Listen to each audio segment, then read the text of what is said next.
What's up? Hey everybody, we're gonna get Petr on in a moment. So today we're going to be talking with Petr. Petr is also a student of the mentorship, so we're going to kind of go through all the mentorship students as quickly as we can. And we'll start getting some other people on here as well, and I've reached out some other friends of mine who I think would be interesting people to talk to. We'll kind of see how this thing goes. Let's see. How's everybody doing? What's up, Anthony? So if you guys have questions, hey, Petr's here. If you guys have questions, please don't hesitate to ask in the text piece here, and I'll do our best to answer ones as they come. Always, it's nice to hear from people. Hey, man, what's up? Hello, Zach. How are you? Look at that beautiful goatee. Very nice. Yeah, you are the shorter one. Yeah, I think I'm just gonna go full quarantine beard here. We have ability to do it now. We don't need to go to Israel. Yeah. Because once I went to Israel with bear like this big, and it took me like 3 hours to go through security. I mean, it's not as bad. You know what's interesting is we looked at everybody's passports because there's like a little code that the airport put on your passport to see what level of security risk you're at, and I think 1 is the lowest and 7 is the highest. Okay. And it was funny because, no surprise, Johnny Clayton had a 6 because he's from Dubai. Rodrigo had a 6 also, and I think it's just because his skin is dark, which is a shame. But then also Sean has a 6. Sean. Yeah, but it's because the first time he came to Israel was with Eileen, and she's Turkish. And so this crazy thing happened. I flew home with Sean because we had the same flight to Miami together.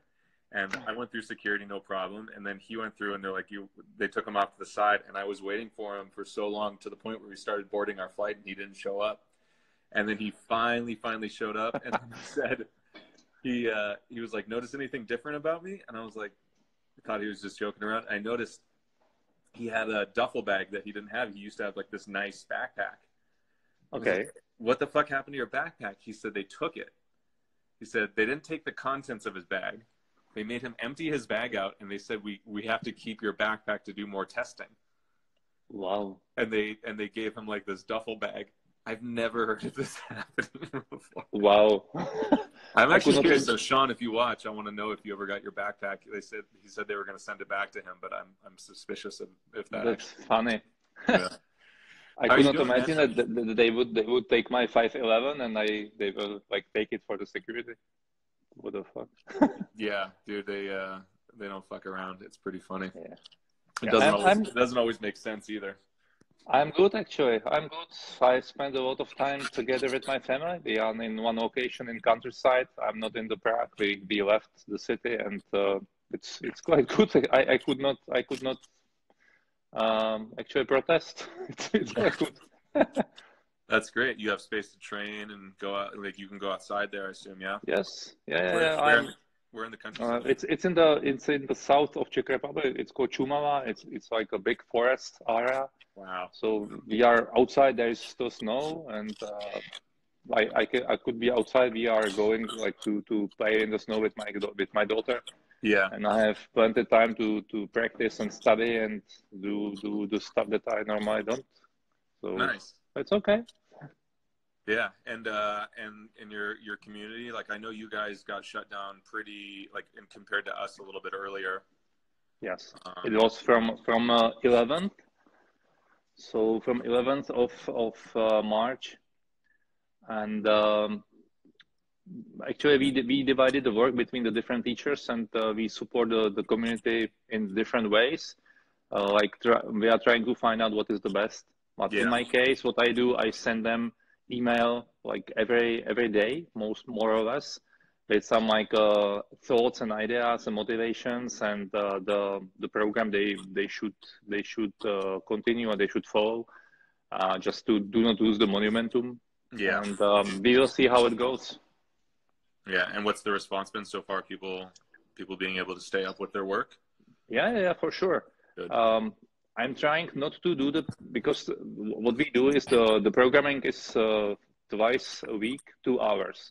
Yeah. And what I guess the majority of people would not be able to follow it because of the homeschooling of the children that are now not in school but they're at home as well. Yeah. And also, you know, the lifestyle is different now. So what we switched to is to have a piece of movement every day. Mm-hmm.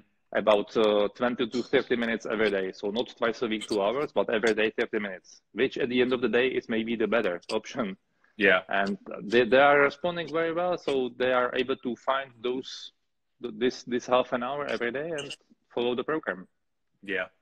Yeah, I think it's kind of doing something similar. I mean, it's tough, especially, you know, it's like when you can have people come to a facility and really they've already marked off that time, it's obviously much easier. But when you're kind of stuck at home, especially people who have families and other obligations, it gets a little bit tough. So we've been trying to help people kind of find a schedule and a way to motivate themselves. I think, you know, the big thing I've been really pushing people for is just to get some sort of structure, even if it's just completely, you know, just, I don't want to say random, but just like, you know, make a structure of like, you're going to train at this time, you're going to read that book at this time, you're going to watch TV at this time, just some schedule to actually hold yourself accountable to, because going from like something so, not maybe so rigid, but like the normal everyday rigidity and schedule of like a job and, you know, picking your kids up from school to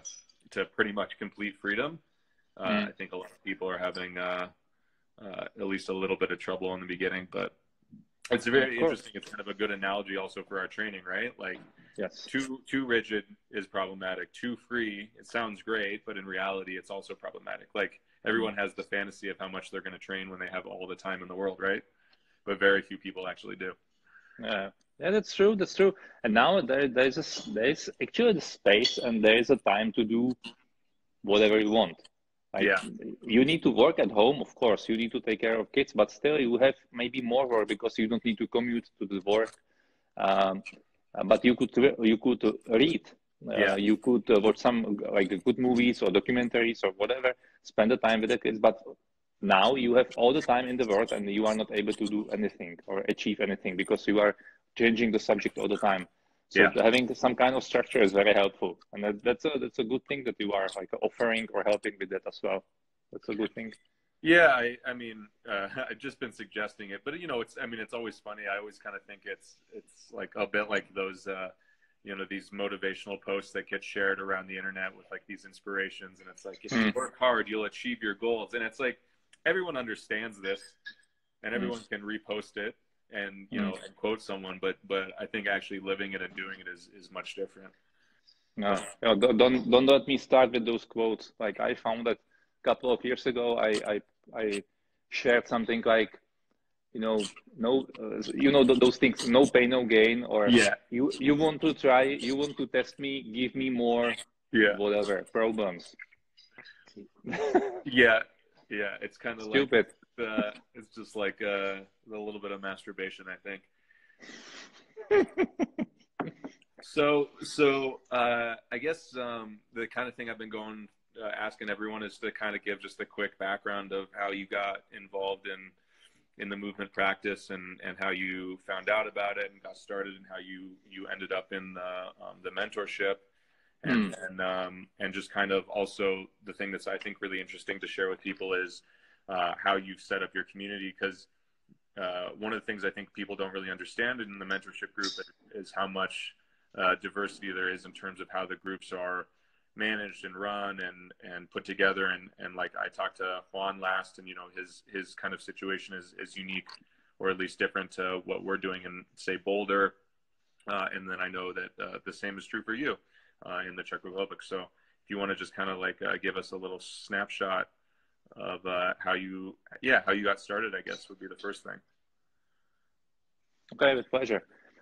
So I was always kind of like very active. I did lots of different sports and tried the martial arts, and I was a very early adopter of CrossFit.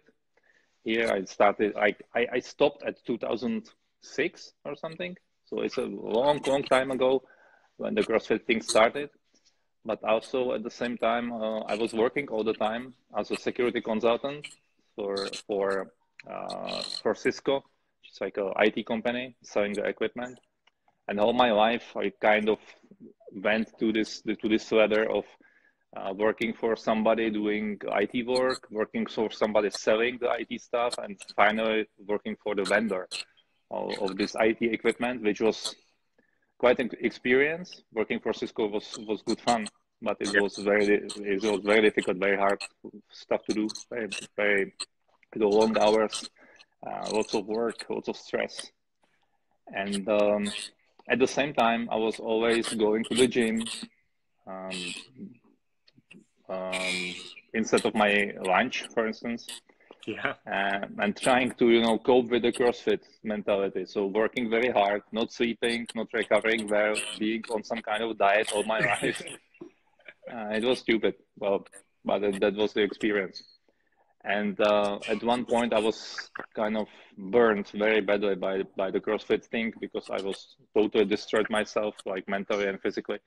And I stopped doing anything, going to the gym for a couple of months. And I saw the video of Ido that he posted the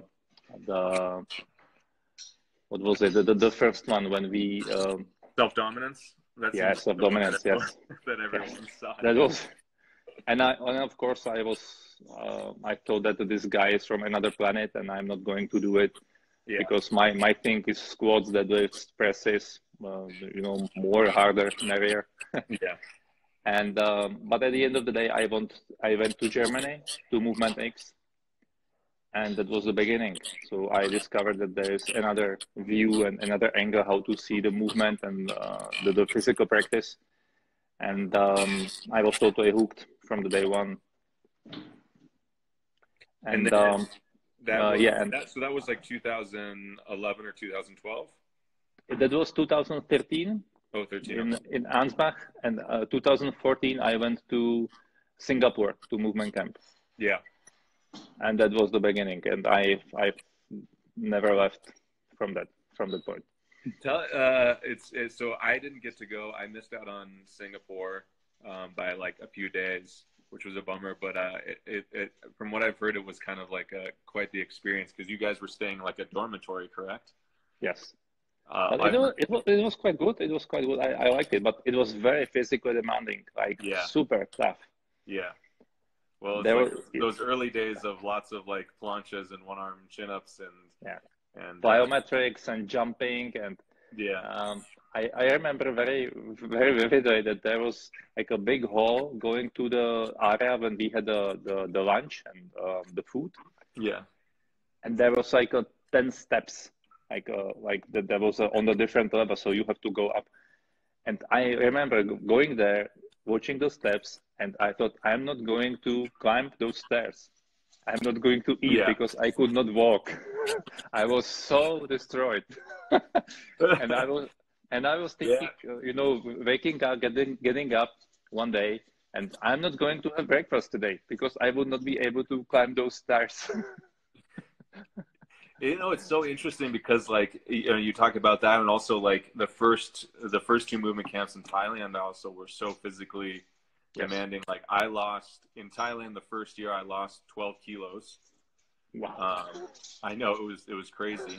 And I think I lost like 7 on the second year, or the year, I don't know, second or third year was the year that it was the third year when Johnny's class was outside. Yes, hardcore organic strength when he tried to kill everybody with heat stroke. He's on here, I think, still, by the way. Hi, what's up, Johnny? You sadistic fuck. But it's interesting because like over the last few years, like there's still for sure many physically demanding things that we encounter, but it's changed a lot. And like the last 2 years at camp, there's definitely like classes that are challenging and hard, but it seems like the shift has been kind of this gradual piece away from the high level strength work, and it's just kind of a maintenance of that work and to, in my opinion, much more challenging stuff, which tends to be like this piece that's like very refined movements, lots of like things that require high levels of focus, like for instance what we worked on in Israel most recently. and it's been an interesting change. And I think a lot of, you know, I don't want people to mistake this thinking that we don't do any of the hard physical stuff. It's still something that's very important to a lot of us, and we do that training. But at least for those of us who have been involved for such a long time, it's been interesting to kind of see how that evolved, especially from the beginning. Like you talk about, I definitely know what you mean, like going to events and just waking up and being like, how the fuck am I going to do another day of this, or like 3 more days of this or something like that. But yeah, we survived. Yeah, but and at the end of the day, there are many ways how to make something more challenging.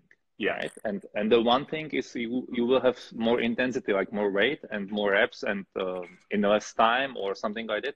But on the other way, or the other way of the spectrum, you could have more precise movement, as you said. You're like detailed, more refined, with more accuracy and stuff like this. And this is challenging as well in a different way and from the different point of view. But I definitely enjoy it as well. And there is a point, as Ido said many times, how much strong you really need to be for, like, to be good at something. And yeah, you need to kill yourself every day with the strength, but maybe you don't need to, right? At some point, enough is enough. Yeah, for sure. And also the thing for me, I mean, like, not that either of us are that old considering, but as we kind of age, I mean, that was always my thing with CrossFit as well. And like, it definitely brought me a lot of joy, but I had a lot of the same things you talked about. Not so much of the physical burnout. Like it was occasional, but I never kind of crashed out too hard. The big thing for me was I could sense the finite nature of it. Mm-hmm. You know, even if I was kind of lying to myself at the time, like, and thinking in the back of my head, like knowing, like, you know, I wasn't going to get much stronger. Like, you know, I'm deadlifting, you know, 400 pounds, and it's like, okay, like, what now? Like, do I try and get 401? Yes. You know, and same with like trying to do the workouts faster and stuff. And this was also around the same time that the competition, the competitive aspect of CrossFit became a bigger thing. And so that's what I really enjoy and appreciate about the work that we've been doing, is that it adapts and changes and it evolves. And it's definitely hard, because don't get me wrong, like, I was good at the strength work when we were doing it, and it came to me, you know, relatively easy, but it was definitely an addiction that I had to cut. And I don't know if you kind of felt the same way in the beginning. It was like a little bit of like seeing things starting to change a little bit, and you're like, okay, like, I think I still want to do this. It's hard. It's a different kind of hard, but yeah, I don't know. I mean, I guess you appreciate it because you've stuck around like the rest of us. Of course, yeah, of course. And I have to say that the strength for me is very difficult. Yeah, I have a difficulty to create a tension inside my body and, you know, somehow express it in terms of deadlifting or squatting. That's very difficult for me. Body weight is kind of different. Yeah. But or the locomotion is something that I very enjoy. Because you're a tall guy. How tall are you? Yeah, 187 centimeters. Yeah. I don't know how much is in the US system. That's like, you're like 6'2", 6'3", I think. I could be a little bit wrong, but you're a tall dude. I know, because every time we have to box, I have to punch up. Yeah, so the strength is very difficult for me, and I definitely kind of like it. Yeah, I of course enjoy and admire people who are strong, and I always wanted to be strong, but at the same time I was never strong, like up to some point, but after that it was so difficult. Funny you say that though, because like, I mean, like, listen, I'm not gonna say like you're throwing tons of weight around, but like, I've seen you move and I've seen you control yourself, and it's like it's interesting that you say that, because I think to the outside someone might say, oh yeah, like, he can't deadlift that much or can't squat that much or he doesn't have one-arm shins, but like, to see the control that you've gained for yourself in the last few years, and especially in the more complex stuff like the organic strength, like it's crazy. I would definitely consider you to be strong. Yeah, but that's how you measure the strength. If you measure it by kilograms on the bar, I am not strong. But if you measure it how I am able to move in different scenarios, maybe I am kind of strong, because I started to be. But for me, it's more like being more clever, being like a smart, how to organize and how to change the position and put the joints on top of each other. And that is, for me, that's amazing. Like, that's like really being body smart, not being like a brute force strength. And Well, again, I always admired this brute force strength, but I've never had it. This would be like the kind of definition, I think, of like this movement intelligence, or especially this organic strength, right? Yes. It's like organic strength is like a core of strength. Like you still need to be able to do some of the basic linear stuff, but it's wrapped in movement intelligence. And for sure, like when I see the development in your strength, that's what I see. Especially the most. Like we wrestled a little bit in Thailand. Yes. And it's yeah, I don't know, man. You're freaky strong in some weird ways. That's funny. Nobody ever told me that I'm strong actually. Because by definition, by those Excel spreadsheets, when they will tell you you are man if you are strong like this, or if you deserve that much, you are not a child anymore. I am still a child. I was never that strong. Yeah. But now when we started to do the wrestling and a bit of BJJ, and I started to enjoy the baby, that yes, I'm kind of strong in those scenarios. But again, this is like being clever, smart. That's a different kind of strength. Yeah, I completely agree.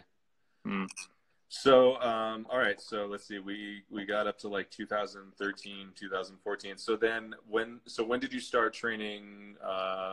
Because you were training on your own at the time, correct? Yes. And then when did you start putting a group together?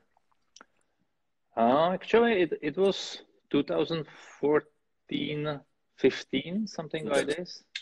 I actually don't know. Hold on, my wife wanted to open something.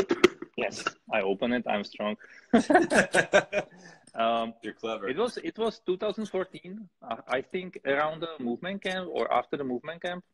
I'm not sure now, but one thing that I came with from Ansbach, from the Germany Movement X, that I have, and from the movement camp actually, from the first one in Singapore, that I am kind of able to do locomotion and bit of gymnastics, but I have zero handstand, like a zero, nothing. Yeah.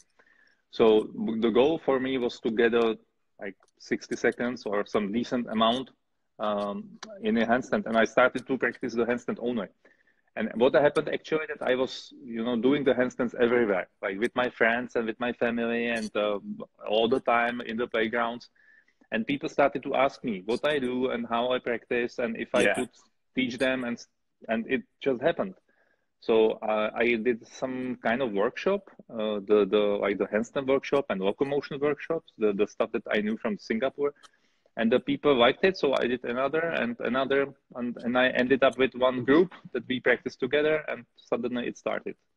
So that was the beginning. It was not a plan, and it was not a marketing scheme. It was just organic growing. Yeah, I mean, that seems to be kind of the theme, right? That's the theme, exactly.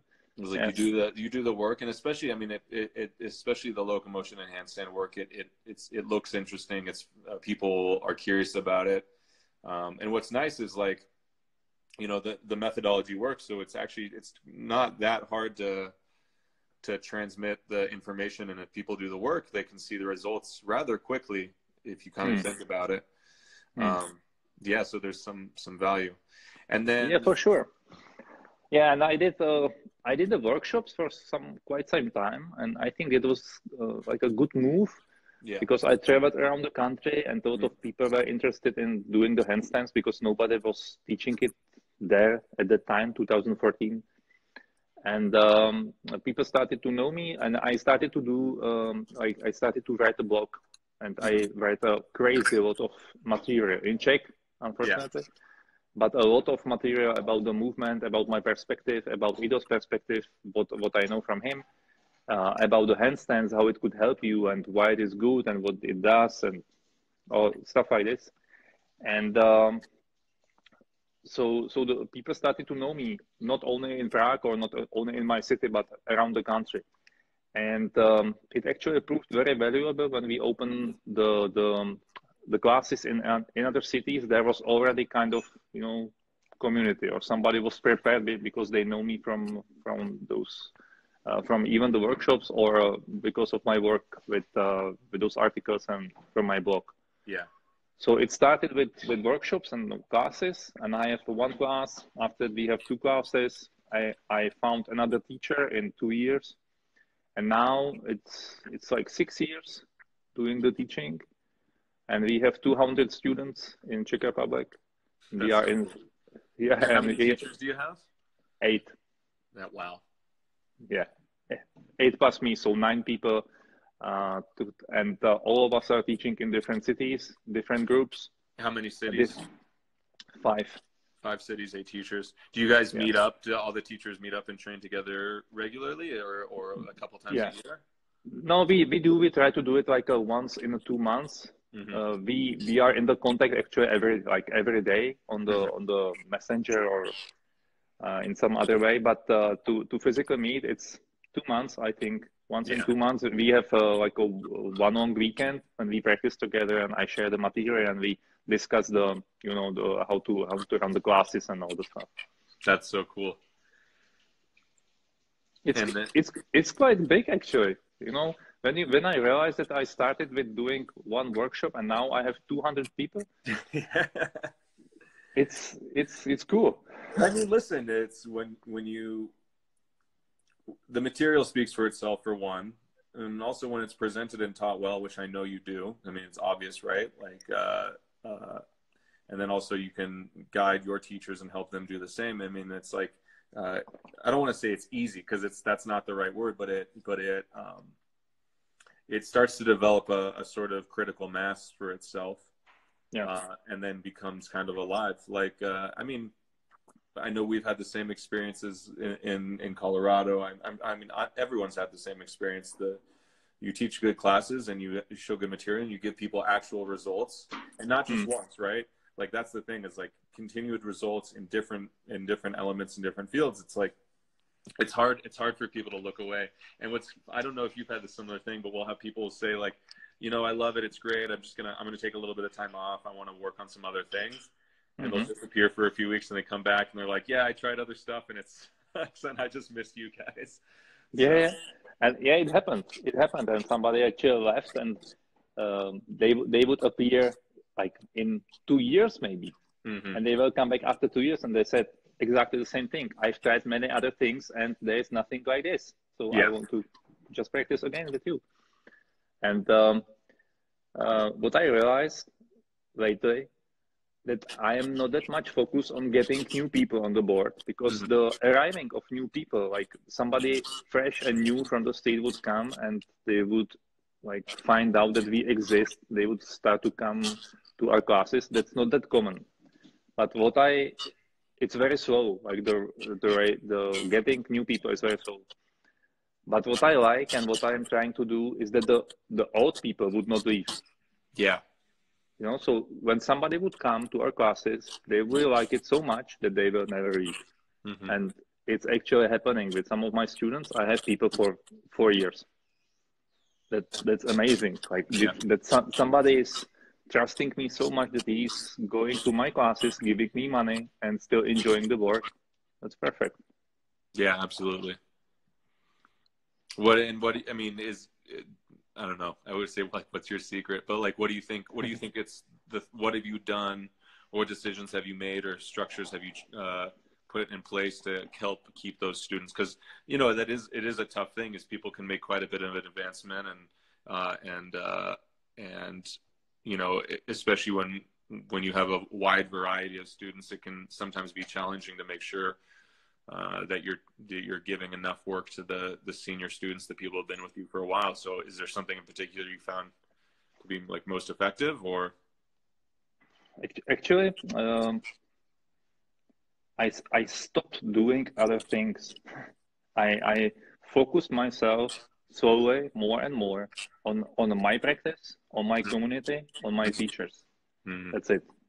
So I do not write articles that much anymore. Yeah. Even if I could, I don't want to like give it away. I put the focus on my students and on my other teachers. So I want the practice to become better in this way.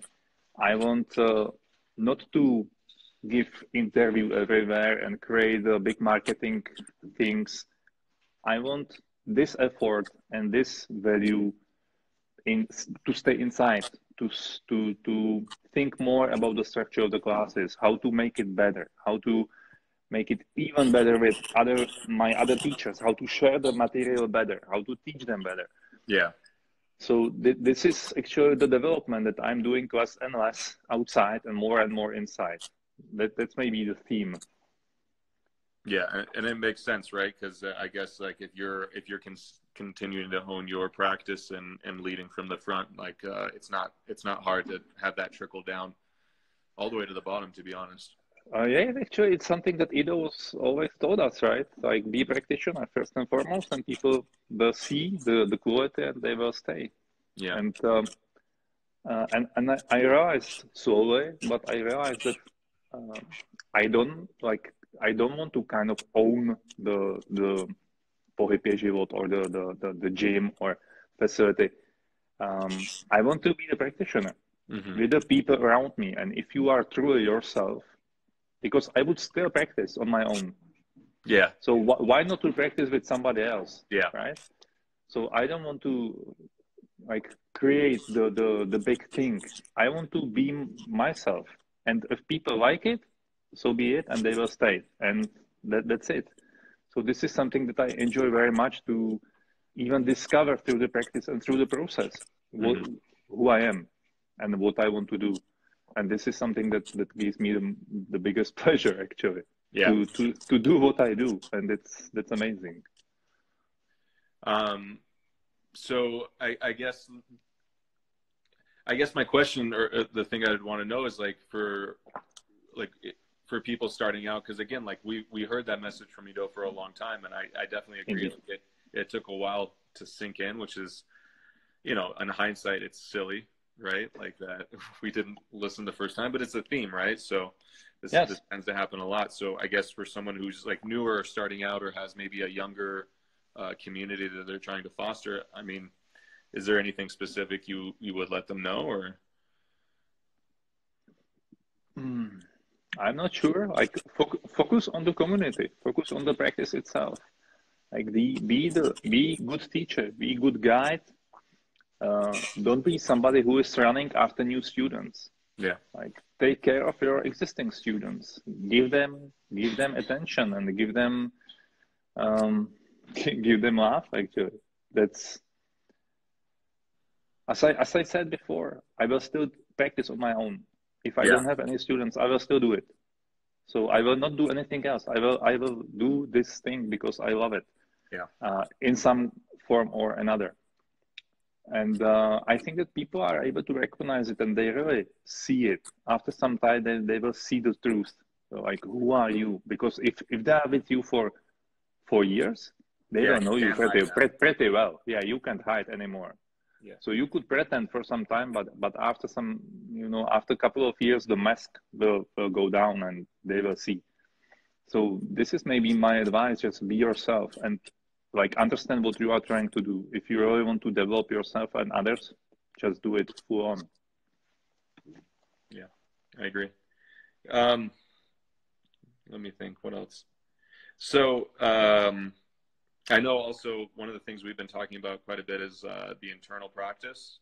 And I know it's something you've been really putting a lot of effort and attention into. If you have kind of maybe some thoughts on it. I know it's kind of weird because it's something so new for us relative. But I still think it's interesting to hear the kind of experience of people who are in the process of kind of an earlier phase of development as well, not just like the kind of the teachers, but I guess one, is it something that you're sharing with your students regularly and your other teachers regularly? And then also kind of you want to speak a little bit to what that practice looks like for you on maybe a daily basis. Yeah. So again, Ido told us many times that we need to do this internal practice. And it took me a long time to start to really do it. Yeah. But like seriously, I started to do it like 1 year ago. And very seriously, I started to do it 6 months ago. About 6 or 7 months ago, I really do the daily practice. And now it's in form of standing. I do the standing and sitting every day, about 15 to 30 minutes each, sometimes more, but never less. Yeah. And at the beginning, it was like the biggest struggle, the biggest struggle ever, to sit and be motionless. I hate it. Like I didn't like it at all. Yeah. And I didn't know what to expect and what I'm looking for actually. You are just like sitting and don't know what to do. Yeah. With some guidelines, of course, but it's still so new and still untouchable. So, you are not able to connect the dots. Mm-hmm. But after some time, and I have to say now, this is the most important practice that I do. And when I realized this, that was a couple of months ago, okay, I started to share it with my teachers as well, because like I started to see the potential and the value. Yeah. And like my biggest regret is that I haven't started earlier. That it was something that I started when I was 30, maybe. I'm 46. Mm-hmm. Maybe my life would be different. Maybe something like would click in a different way. But right now, I really see it as the biggest impact in my life is internal practice, for sure, like bar none. And as I said, I do the standing and I do the sitting. Now the both are more like watching the breath, observing what's happening inside the body. Mm-hmm. I'm not even like counting the breath or the focusing on different pathways of the breath. I'm just observing. I'm trying to be very passive and just observe what's happening, what's going on, basically, not outside but inside. So and I have this routine when I sit. I always like to breathe in, breathe out, close my eyes, and this is the message for me that I'm shutting down, and now the system is internal. Yeah. Now I'm going in, and it's better and better. So I guess someone hearing this listen, like it's the same thing across the board. Everyone wishes they did everything amazing earlier, right? And it's not just the stillness, right? I wish I had had spinal waves earlier. I wish I had had water quality. I wish I had had locomotion earlier. I always tell, we have a few students who are like, young teenagers, or not even young teenagers, also people in their early 20s. And it's like, how it is. Anyone older than them looks at them and is jealous that they got to start this so early. So I guess. Yes. What can we do? Yeah. What can you do? I mean, at the end of the day, I think just repeating it over and over, that this is important is what has to happen. And, Ido did that for us. And I think slowly the message got a little bit more kind of direct. At first it was very much like we would practice some of the work. It was shown to us and then we would, part our ways. And that was kind of the extent of it. And then maybe a few more tools and a few more kind of direct discussions about the value of it and the importance of it. But I guess my question would be like, what specifically have you noticed different about yourself that you wish you had known? Like, because you say like, maybe I would have been different. What do you, in 6 months, what's different? Other than the joy of that time for yourself and that observation, like in your practice and your relationship with your wife and your daughter or your other teachers. Let me tell you, I am a different person. I'm somebody else now. Mm-hmm. And it's difficult to grasp even for me, and I don't still understand the process fully, but I'm like being reprogrammed, like something inside me is being like my code. There is a like computer code, and that is running all the different processes, like your body, your breathing, your something, your behavior, and it's different now. And the one of the biggest things that I noticed, that what happened, that I started to notice what is going on actually. Yeah. Like you starting to get angry, and before you starting to shout and be angry, you notice that you are starting to become angry. And it was like, wow, what is going on? I am becoming angry. Why? I don't want to get angry. So stop it. Yeah. And that was like, wow, what just happened? I noticed this like rising of this anger. Yeah. And it was like a slow motion. everything like slowly stopped, and I started to notice those small pieces inside my, like in my life, in my daily life.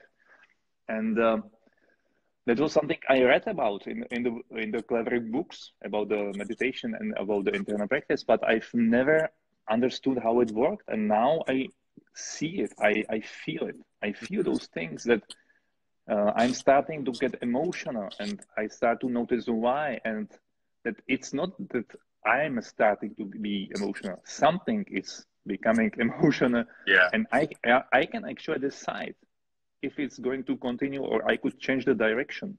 So I'm more me.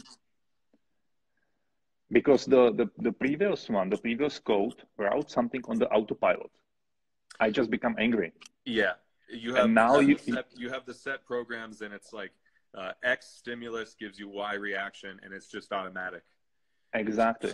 So it's almost like it's like a cleaning of the process, or a refining of the process. But but at the end of the day, you will understand that the one who is becoming angry is not you.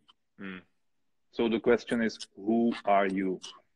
And now I'm getting to know myself in a very different way, and I'm really behaving in a different way. So the sentence that I told you before, that I'm somebody else, it's not a cliche.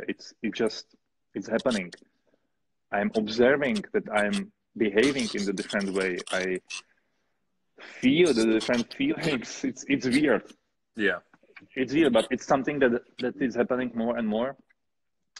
And once also I was walking on the street, and if you imagine that you are walking with the headphones on, and you are like going to classes or whatever, and suddenly everything, like you got hit with by like stimuli, and you suddenly feel, hear, see everything, like everything. Like you switch to HD suddenly, and all the details, all the sounds, all the things around you, like you are like boom, and you have everything. And it took like 2-3 seconds, and it disappeared. And I was standing there, and I was like, what the fuck just happened? Like, what was that? Like, what was that?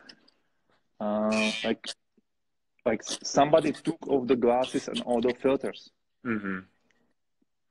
Interesting stuff. Yeah, very. Wow. Yeah, I mean, I can't say anything but yes to all of that. Like it's something interesting, because Duty, who has been a big inspiration and a leader for us in a lot of this work, you know, something that I appreciated about what he kind of did for us early on was, you know, we'd come to him after doing work with him and share an experience like this, and a very Duty, you know, kind of answer would be like, yeah, exactly. and you could tell there was one time he kind of said, listen, you know, because we would do these long, like hour or longer, like you know, sits with him, and maybe an hour and a half of work ahead of time for several days in a row, and people would start sharing all of these, I saw this, I felt that, and he at one point he said, you know, it's great, like I'm happy that you're having these experiences, but I want to make sure that people know that those of you who didn't have these things, you didn't do anything wrong. Yeah. You know, there's no right, there's no wrong, there's no better, there's no worse. It just is. And that, to me, that actually, I think that helped me more than anything else, because it kind of let me know, it's like, okay, it's like this process is going to be what it is to me, and that doesn't really matter.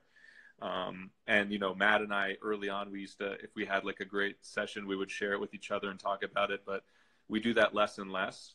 It's more of us just checking in with each other to make sure that we are maintaining that practice, especially if we notice that kind of the old version of us comes back. Yes. Like you said, like getting more stressed or more angry, and it's just kind of like we'll give each other a nudge and be like, hey, like are you making time for this practice? Like I notice like maybe you're getting more frustrated, or more upset. And yeah, I don't know. It's I don't want people to think that like the only success in this is like these big moments. They are important and they are magical, but it's just like it's like getting your handstand for the first 30 seconds. Obviously, that is the thing that you've been looking for, and you can feel pride and accomplishment with it. But it's so important that you also realize that every single small victory that you made on that journey to that 30-second handstand was a victory. And they tend to get lost in the wash because it's the practice that just happens over and over every day, and it becomes mundane. Yeah.